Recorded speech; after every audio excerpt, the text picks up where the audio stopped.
Hi everyone, it's great to see you. I have some very exciting hydrangea news for you. So for those of you who have loved City Line Mars, that beautiful bi-colored hydrangea that now is not in production, and if you're like me, left you brokenhearted, I found a new hydrangea that is very, very similar. In fact, when I first saw the tag, I was like, hold it, that's Mars.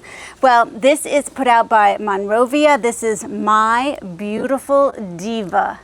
And it is a new hydrangea out by them this year for their 100-year centennial. And it is also a bi-color mop head. And I'm so thrilled because to me, yeah, this looks close. The edge around it that is in white might not be quite as wide or quite as defined as Mars, but boy, this is close. So of course I had to get two. Now you're going to notice that these hydrangeas don't maybe look their best. If you're getting hydrangeas from a nursery this time of year, there's a good chance that they're going to look like this, not like the beautiful ones that you have in your garden. And there's a few reasons for that.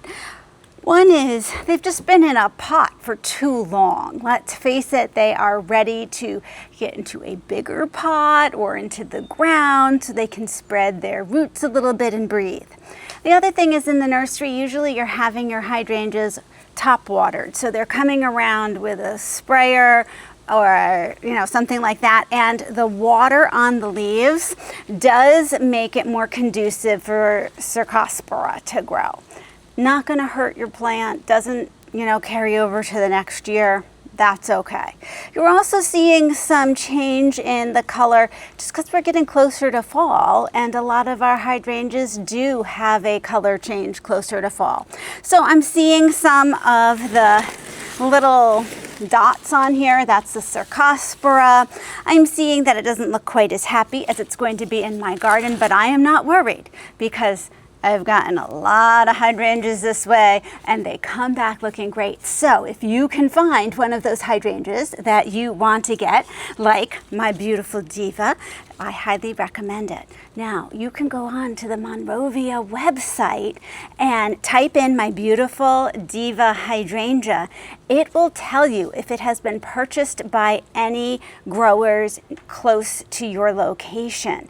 And I just happened upon it, but when I went to the website and typed it in, sure enough, the place that I got it was listed as having ordered it recently. So you might be able to find a place that you can get it. Now, online, it said that this hydrangea was hardy zone 4 to 9.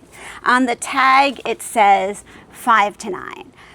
So I don't know if it can overwinter in a pot outside or not. If it were zones 4, I'd be like, definitely. Zone 5 is sort of a little iffy. So since I got two, I'm going to run an experiment. One is going to go into the ground. Should be absolutely fine there. And the other is going to go into a planter. Now, this type of hydrangea does just bloom on old wood. We're not seeing as many of our newer hydrangeas that way, but it's another way that it's a lot like Mars. You might decide it's worth doing it in a bag, in a pot, so that you can bring that bag into your shed and ensure that it blooms. But I'm going to see what happens just naturally for this guy for, a year. And then if I need to, I'll put them in bags and start bringing them in, and we'll just see.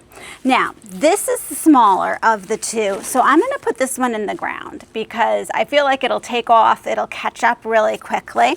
I'm going to put the larger of My Beautiful Diva right into this pot, and I'm not putting it in a bag this time.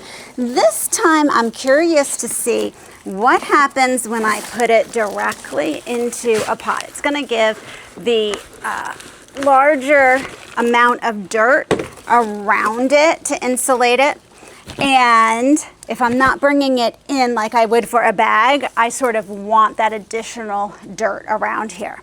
So, this is where I always make a mess, but we're going to try to fill in the dirt around. Here we go.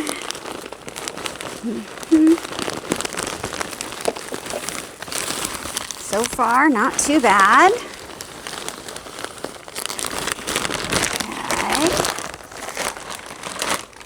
I want to try to keep it in the center if I can. So I'm going to sort of scooch that around. Looks good, a little bit more.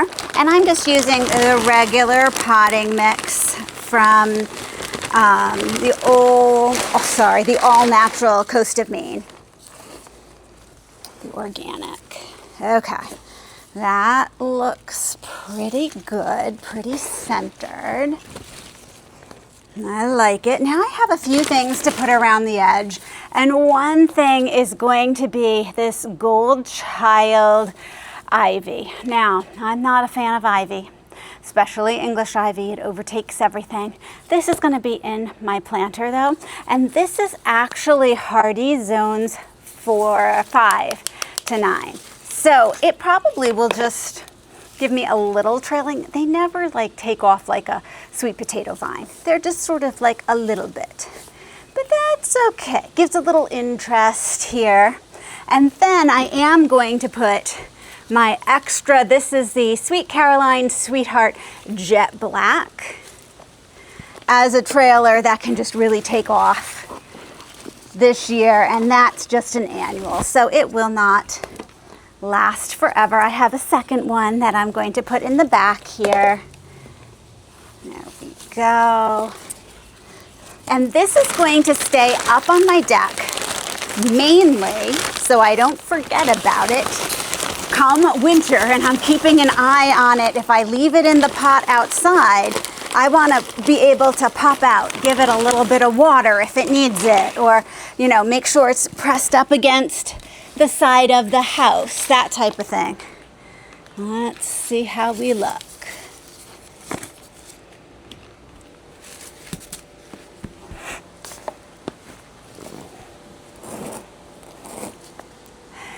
I'm excited about this. I know that this doesn't look as exciting as some of the beautiful flower planters that you can put together right now, but this is more long-term excitement for hydrangeas. And a lot of what we're doing sort of midsummer to end of summer is starting to think about how things need to be adjusted, moved, things you want to add for next year. And this is a great addition for next year. So see if you can get yourself a My Beautiful Diva hydrangea, and we'll see how they do. Thanks so much for joining me, and I'll see you in the next video.